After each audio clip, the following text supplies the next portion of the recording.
Elon Local News. We continue to follow the protests in Charlotte and Elon's reactions 6 days later.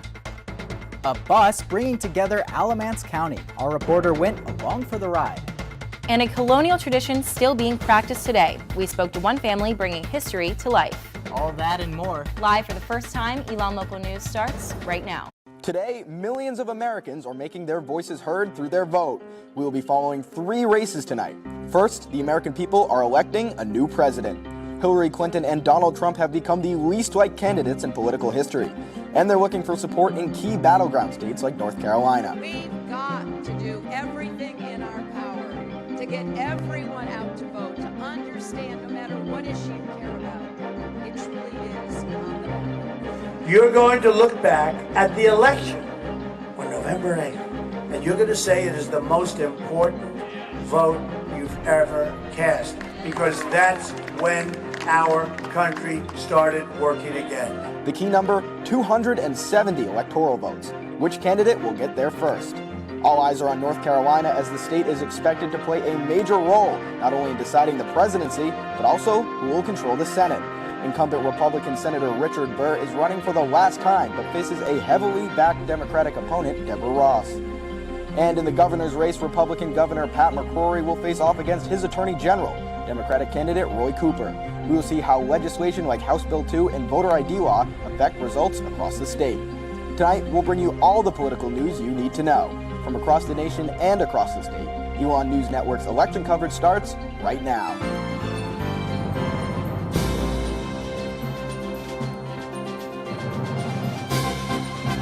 Good evening and welcome to the Elon News Network Election Center. I'm Paul LeBlanc. And after the break, find out how an epic dance party led to a massive repair. We checked out one group of students taking a little time for some peace of mind.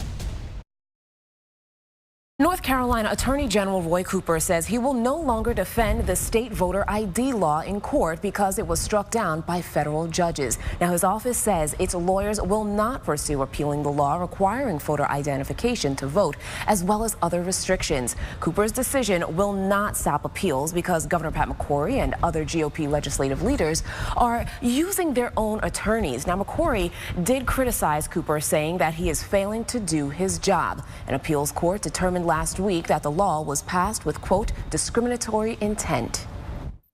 And it's amazing that the Attorney General will not fulfill the responsibility of his oath of office to defend our laws of North Carolina. And we're very disappointed to hear that that's, again, his office is not willing to do his job. In fact, I question whether he should even accept a paycheck from the state of North Carolina. Cooper held an event later in the day, and we are still waiting to see if he plans to respond to the governor's criticism.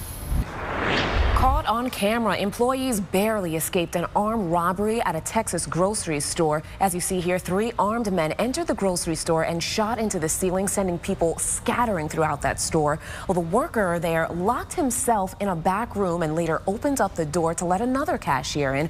Less than a half second later, 2 of the robbers reached the counter and tried to unlock the door. The employee says 2 bullets passed right by his face when they shot at the door. I was just down on the floor, crawling back and forth, just thinking that if I'm lucky enough, dodge the bullet. The 3 suspects left after none of them could open that door. Police are still searching for them at this hour. Authorities in Maryland say officers killed an armed woman yesterday after a shootout that also wounded a 5-year-old boy. Police say they were serving an arrest warrant to a man and woman when Curran Gaines opened the door, pointing a gun at them. The officers retreated and began negotiating with Gaines. There were times when we thought this would come to a peaceful resolution, closure. There are other times that she was highly agitated. Officers fired at Gaines when she threatened to shoot members of the tactical team and later shot at them. Authorities say that they are unsure who shot the boy, but he is expected to recover. The flu vaccine's effectiveness could be tied to your weight. That's according to new information from researchers at St. Jude's Children's Hospital. That study tested the flu vaccine on obese mice, and they found that the overweight mice were more likely to develop the flu than leaner mice. Scientists say that future studies could determine if the same is true for humans. Good evening and thank you for joining us. I'm Brianna McClelland. And I'm Rajat Agarwal. We begin tonight with a historic weekend for the kids. Today, many students are still recovering after dancing 24 hours at Elon-thon this weekend. This year's Elon-thon raised more than $276,000 for Duke Children's Research Hospital. ELN spoke to Elon-thon Executive Director Hannah Orth, who says she is in awe at the constant support from the Elon community. And the thing that gets me every single time is when parents look at us and tell us that we're amazing, and I just look back at them like, how could you ever tell? Like, I do nothing compared to what you have done as a parent of a sick kid. And I think just seeing kind of like what happens when we raise a certain amount of money is these kids get to have their childhoods back.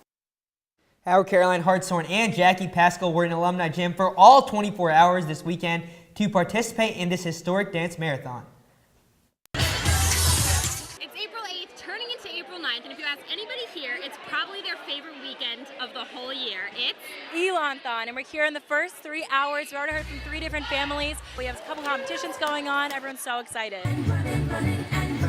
Elon-thon is our school's 24-hour dance marathon where students raise money for the kids at Duke Children's Hospital. This year's theme was superheroes, and Jackie and I were true superheroes dancing for 24 hours.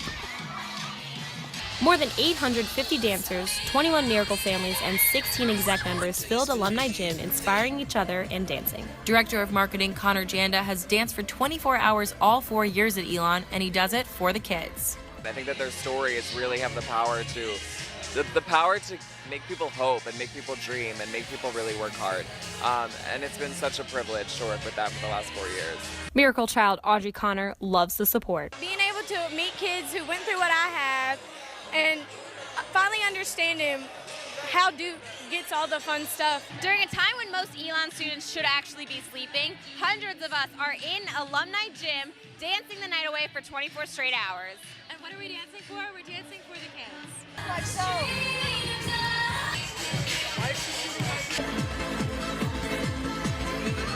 It's 4 o'clock in the morning. Don't even ask us how we got into this situation.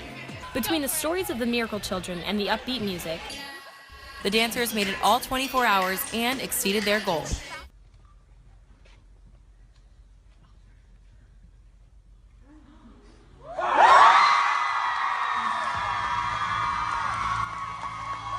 And it's all FTK. FTK. FTK. Caroline Hartshorn and Jackie Pascal. Elon Local News.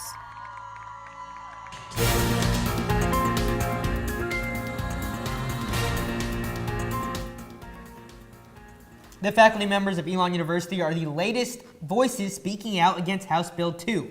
In a meeting Friday afternoon, the faculty drafted a statement saying HB 2 puts members of and visitors to the Elon community at risk. The change calls for Elon students and staff to support the resolution, and they also ask for colleagues at other North Carolina universities to consider HB 2's effects. For students, groups like Elon Feminists and Elon's Queer Straight Alliance Spectrum have spoken out against the bill, participating in protests and posting flyers around campus.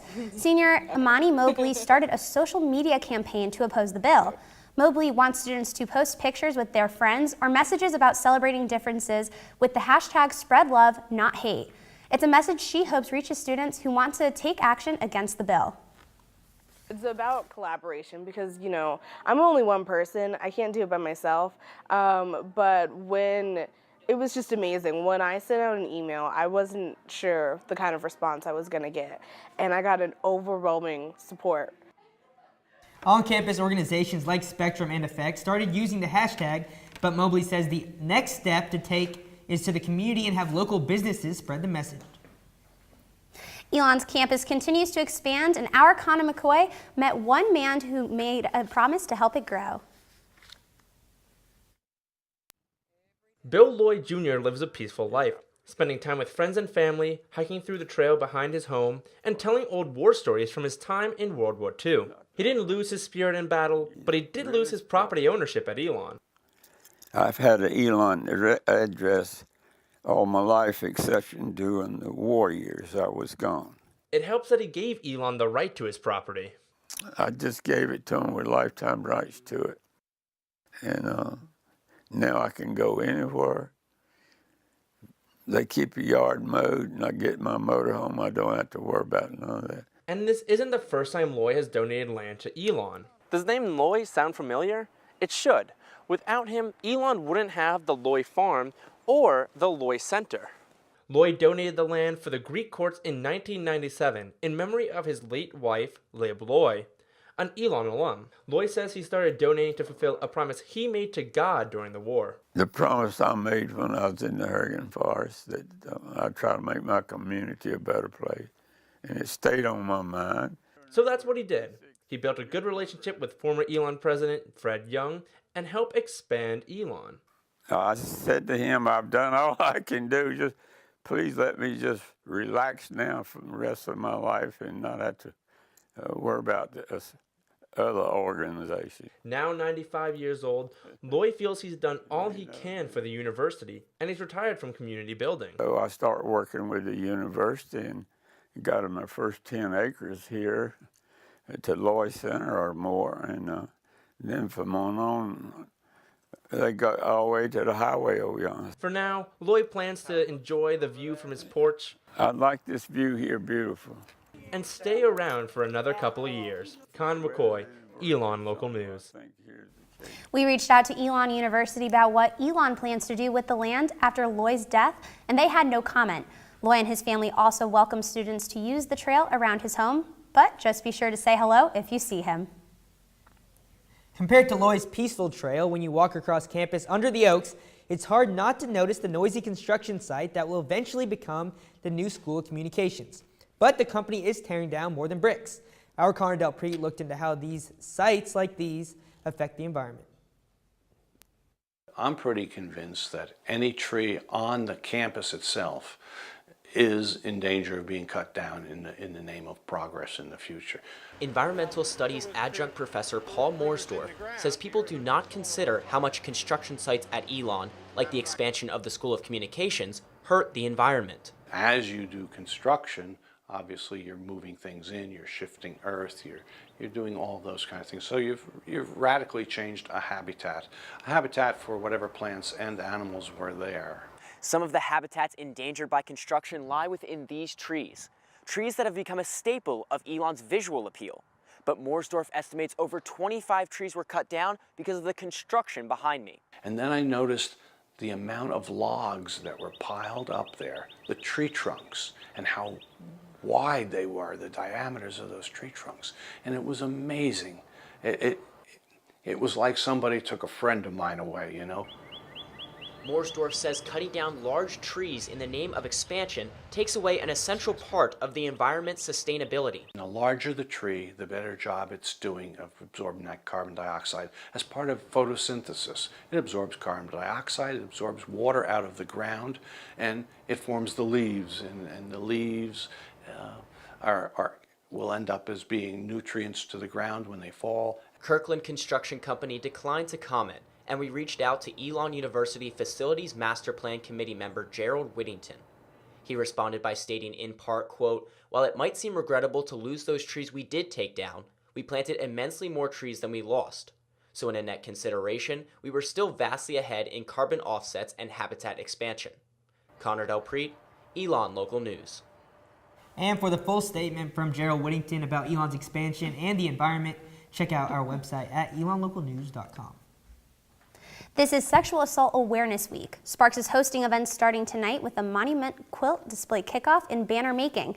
It's from now until 7:30 in Mosley Student Center. And tomorrow there's a march against victim blaming at 5 p.m. at Speaker's Corner outside Mosley. Take Back the Night will be Thursday, starting with a community gathering at 6:30 p.m., followed by a speak out and a performance by Twisted Measure in Whitley Auditorium at 7:30.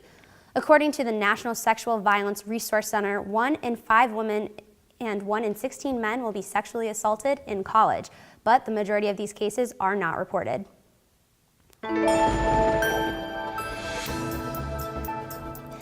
The calendar may say April Rajat, but the temperatures are starting to confuse me. It's a little cold outside. It's been cold. Finally a beautiful day today, though. Yes.